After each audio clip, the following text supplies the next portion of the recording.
Kowe bayi senengane mirang-mirang ki wong tuwa. Kowe wong tuwa sing ora ngerti karo kahananing sedulur. Bratalaras ki sapa?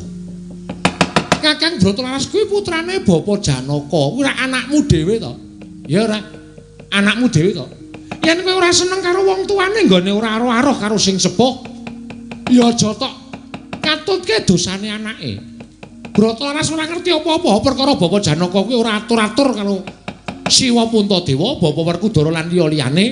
Kuwi perkaraning Bapak Janaka, ning aja mbok katutke kahanane Bratalaras. Kae anake dudu Janaka. Wah, ora wae iki dipetung tenan. Ayo. Saiki ngene wae. Yen Bapak Werkudara ora trima, aku ndandani Petruk nganti Bratalaras kelakon dhawuh karo Karnawati, aja ora trima karo Petruk, ning ora trima karo Wisanggeni. Aku patenono. Wis no. Aku patenono, aku idaken. Aku tibanono pusakamu Pancanaka men modar ning kene.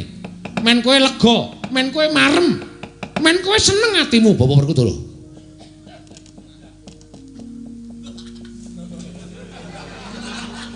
Gimana kok diem gimana?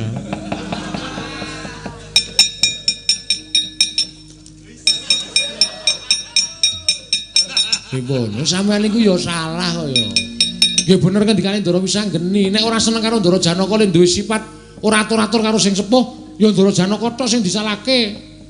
Ngono lho, ora Ndara Bratalaras barang melu kesempyoke ngaradan. Wis ge wis, aja Petruk. Petruk aja tok pateni, Petruk ora salah, aku sing salah. Patenono. Patenono. Ning nek mati Wisanggeni, Pandhawa dadi congkrak geger, iki dudu perkaraku. Iki rampung ana dhewe. Mergo kabeh mau sampean menggugu karepe dhewe.